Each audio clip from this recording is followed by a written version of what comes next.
For over a decade, fans assumed Doc Shaw had simply vanished, another child star swallowed by the spotlight and forgotten by fame. But now, at 33, he's stepping forward and breaking his silence. What he reveals about Tyler Perry and the set of House of Pain is nothing short of explosive. Beneath the laughter of one of Black America's most iconic sitcoms, a much darker truth was unfolding, one filled with emotional wounds, industry betrayal, and silent power struggles. Doc held it all in for years. But no more. He's naming names, exposing moments the cameras never showed, and revealing the price he paid for fame. What really drove his disappearance? And how much did Tyler Perry know? This is the story Hollywood never wanted told, until now. At just 33, Laramie Doc Shaw has finally broken the silence, and what he's revealing about his time on House of Pain and under the Tyler Perry Studios umbrella is shaking the industry to its core. This isn't a filtered, PR-friendly confession. It's raw, real, and long overdue. From the quiet emotional battles behind the scenes to the weight gain that sparked uncomfortable reactions from production, Doc lays it all bare. He opens up about the pressure to keep smiling while silently struggling, the personal toll fame took on his body and mind, and the turning point that forced him to walk away from the empire he helped build. His complicated, layered relationship with Tyler Perry isn't sugar-coated, and the questions his revelations raise about how young black actors are treated in Hollywood are both powerful and damning. But before the fame and the sound stages, Doc Shaw was just a talented kid from Atlanta, Georgia, raised in the beating heart of the South, where culture, family, and ambition ran deep. His natural charisma and magnetic presence landed him modeling work before most kids could even tie their shoes. It was clear early on, this boy had something special. What happened between then and now? That story is finally being told. And it's one Hollywood never wanted you to hear. It was 2006 when everything changed. At just 14 years old, Doc Shaw wasn't just acting, he was becoming a voice for an entire generation. Cast as Malik Payne in Tyler Perry's House of Pain, Doc didn't step into just any role, he stepped into Black America's living room. This wasn't a throwaway sitcom. House of Pain was a cultural staple, bold enough to tackle addiction, infidelity, and generational trauma, yet warm enough to feel like home. And in the middle of it all stood Malik, quick-witted, sharp-tongued, but always full of heart. Doc Shaw didn't just steal scenes, he became a symbol. A rare example of a young black boy on TV who wasn't a caricature, but a full human being, funny, flawed, brilliant, and growing. For a while, everything looked picture perfect. Millions tuned in, and Doc was on top of the world. But then, something shifted. By season 6, fans couldn't ignore it. Malik looked different. He was showing up less and less. His body had changed, his energy felt dimmed, and his presence on screen began to fade. Whispers turned into rumors. Was it health issues? Creative differences? Or was something else going on behind closed doors? By the time House of Pain aired its final season in 2012, the boy who once carried the show's emotional center had disappeared, not just from the spotlight, but from the very industry he once lit up. There was no big goodbye show, no new TV deals, and no guests on the red carpet. There was only silence. For more than 10 years, the secret was kept alive by the silence. Did he fight with Tyler Perry? People asked. Was there something going on behind the scenes? Like so many others, did Hollywood eat him up and spit him out? Doc didn't answer until now. Doc finally opened up in a recent podcast talk where he didn't use any filters. It wasn't just about his own problems that he told them. It had to do with how the fame worked. A system that made him feel like no one saw or heard him or used him. Do you think you know everything Doc has told you? He then tells you what happened on set that made him have to leave for good. We'll get to that soon, though. First, let's talk about how the stress of being famous and his body image almost killed him and why no one in the business helped. Doc Shaw first stepped foot on the House of Pain set when he was only 14 years old. He was still figuring out who he was. He wasn't just Malik Payne for a short time, though. He was Malik to everyone. Fame also came with the weight of always being on, even when the cameras weren't running. Fans couldn't help but notice that Doc's looks were slowly changing as the seasons went by. He began to put on a lot of weight. The skinny, active kid that people loved at first was slowly changing, and the comments were getting worse. As mean jokes and harsh views spread on social media, people often forgot about the real person behind the character. But Doc just told the truth in a very moving podcast conversation. "I was eating to deal with my sadness. I put on weight because I didn't know how to handle the stress, worry, and loneliness that came with being famous." He said that by the time he was in his late teens, he was emotionally worn out. On screen, the system praised him, but it didn't protect him off screen. This made him feel stuck. Doc said that there were no mental health tools, wellness check-ins, or help for the emotional health of the young cast. "After filming a scene, I'd just sit in my trailer. I wasn't asked if I was okay." The saddest thing was that, even though he looked different, no one from production came over to talk to him about his health. He said there were rumors, sideways looks, and some jokes told behind closed doors about how Malik looked different this season, but no real support. "It wasn't just the weight in my mind, it was also heavy in my body." He said that he kept eating too much because of the stress, the unpredictable shooting schedules, and the pressure on himself to always be funny and likable Malik. And his weight gain, which was made worse by being watched by many people, made him feel alone.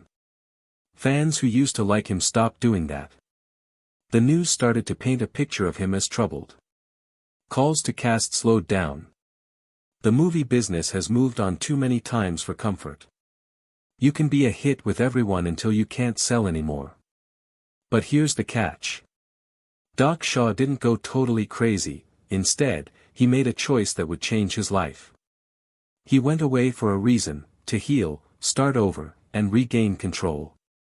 He told them that while he wasn't acting, he went to a personal doctor and a holistic health coach to get help. Doc lost more than 60 pounds, started practicing mindfulness, and totally changed the way he ate over the course of a year. But the emotional clarity he got was even more impressive than the change in his body. Doc could see his life without Malik Payne or Tyler Perry Studios for the first time in years. He wasn't just getting better. He was getting his voice back. Having more confidence made him want to speak out, not just for himself but for all young black actors who have been used for numbers and then thrown away when they don't fit the industry's standards. Things get even worse from here on out. Doc talks about what it was like to work for Tyler Perry's huge empire and why he felt alone when it meant the most in his interview. "Let's tell the truth. People think of wealth, power, and influence as soon as they hear the name Tyler Perry. Tyler Perry Studios is one of the world's most successful production companies that is run by black people. For artists like Doc Shaw, getting cast by Perry wasn't just a chance, it was a dream come true." The last interview Doc did made it clear that he had a lot of respect for Tyler Perry because he gave him a stage that changed his life. He wasn't nice about it. He said Tyler Perry was a leader and said that his career might not have taken off without House of Pain. But this is where things get tricky. Doc says that respect turned into confusion and then sadness over time. Doc said that there is a difference between giving someone a stage and helping them use it. He said that things started to change on set once House of Pain started to get popular. The production got busier, scripts were rushed, and there was more pressure to make material faster and funnier. Doc started to feel like a part of a machine behind the scenes. One that didn't stop because of stress, sadness, or personal problems. He said there were times when he tried to talk to the directors about taking breaks, focusing on his mental health, or even just taking a short break to get his thoughts back. There was talk about those things, but Tyler never got them, or even worse, they were ignored. Dot made it clear that she didn't think he ever hated her. "But I think I lost my audience when I wasn't making people laugh." During the House of Pain return, there was a very shocking moment.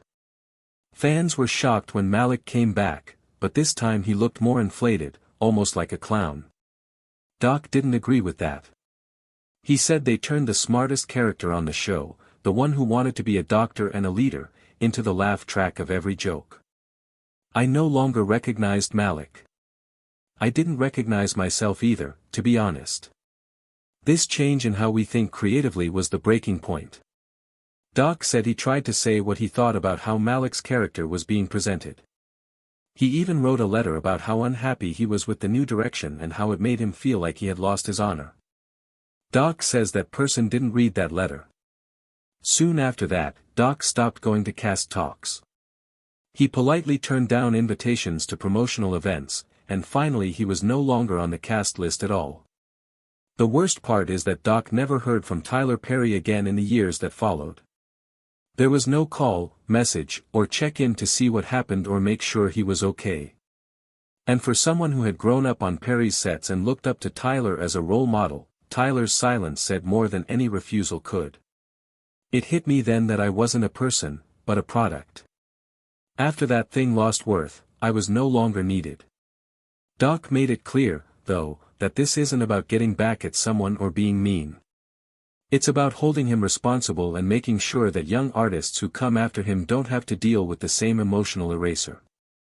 Now, he tells young artists to speak out, ask for help, and never be afraid to leave a system that isn't working for them anymore. It was even stranger what happened after Doc quit the business. He didn't just quit playing. He walked toward his goal. People always think the same thing when most young stars fall off Hollywood's radar. The fame was too much for them. They got lost. Doc Shaw went missing, but that wasn't the end of his story. It was the start of a fresh life. One based on healing, teaching, and passing on the torch. Doc took a break from the fame and glitz after leaving House of Pain, but not because he had lost. He did something that not many people in his situation are strong enough to do. The health of his mind and body came first. That Doc went to college when he was only 24 years old shocked even his biggest fans. Doc was looking for peace, knowledge, and inner power while other people were after more auditions and red carpet invites. He started to learn about business and media tactics because, as he said in an interview, I didn't want to work for someone forever. I was interested in seeing the game from the other side. How to make my story my own, carve out my own path, and write stuff that matters. This is where it really shines. Doc wasn't just gone when he went to school. During that time, he started a new media platform whose goal was to tell real, underrepresented black tales. No more laugh tracks or figures that aren't funny enough. Real stories and real facts. He has also been working behind the scenes with groups that help young black men's mental health, especially those who work in the entertainment business. Doc said he had a duty to help people who were figuring out fame without a map or a mental safety net. If someone had told me at age 16, take a break, I would have agreed. Perhaps I wouldn't have had to suffer so long in silence. He now gives talks in schools and artistic hubs to teach young people how to keep their minds safe while following their dreams. Also, guess what? Doc is also coming back to the screen. But this time he chose his own terms. He is working on a short documentary series where he and other kid stars will talk about what happens to them after the fame wears off. It's like therapy mixed with stories. Unfiltered, clear, and important. But what's most likely the most surprising about Doc's new chapter is how open he's become about his faith. Doc says he found peace not in religion as an institution but in his personal relationship with God, even though he had been hurt and let down by religion. Fame didn't make me better. Therapy was helpful. This group helped. But believing that I was more than a TV character saved me. He doesn't want to get back at Tyler Perry. He's not angry. In fact, he's not even looking for approval. He is now finally free. The fame machine is always chowing down on young black entertainers, and when they stop making money, they are thrown away. Doc Shaw's story stands out as one of quiet change. He didn't crash and burn. He did not spiral out. He rose. However, the maximum powerful second of his complete interview came on the give up, and it left listeners speechless. If you're looking this and you sense forgotten, unimportant, or silenced, just recognize your story would not cease right here. I'm nevertheless status, and so are you able to. Doc Shaw's story isn't only a nostalgic journey lower back to the golden days of House of Pain. It's now not pretty much Tyler Perry, and it's now not just about Hollywood. It's approximately survival, 310EA1671F8K56BBF CD4823250888, and the braveness to stroll away from a damaged machine to reclaim your identification. We watched Document grow up on screen, laughed with him, cheered for him, and unknowingly witnessed his internal unraveling, all even as cameras saved rolling. His adventure from liked toddler star to a young guy who lost himself within the noise after which located his manor returned in silence is not anything quick of excellent. And permits be clear, his silence wasn't weak spot. It became approach. It turned into restoration. And now that he's speaking, he's doing so with strength, purpose, and presence. At 33, Document Shaw is no longer just Malik. He's an entrepreneur, an advocate for intellectual fitness, a speaker, and a storyteller on his personal phrases. He walked far away from considered one of the biggest entertainment machines to rebuild something tons more powerful, his peace. And in a world that celebrates loud fulfillment, however ignores quiet ache, his voice is subsequently reducing through. So, what can we study from Doc's story? That intellectual health within the entertainment enterprise is still deeply disregarded. That reputation is fleeting, however identity is the whole thing. That younger black guys in media deserve extra than applause. They deserve support. And most importantly, that strolling away isn't failure. Now and again it is the bravest component you could do. If this story moved you, percentage it. Allow others know that Doc Shaw's adventure subjects. Remark under your thoughts. Have been you a fan of Residents of Pain? Did you word the shift? How do you feel approximately Tyler Perry's silence in all of this? And most significantly, in case you're someone who's ever felt such as you needed to suffer in silence, recognize that you aren't on my own. Ensure to like, subscribe, and hit the bell so that you in no way pass over these deep dive memories that move beyond the headlines and talk to the fact in the back of the fame. Until subsequent time, stay aware, stay inspired, and never be afraid to talk your truth.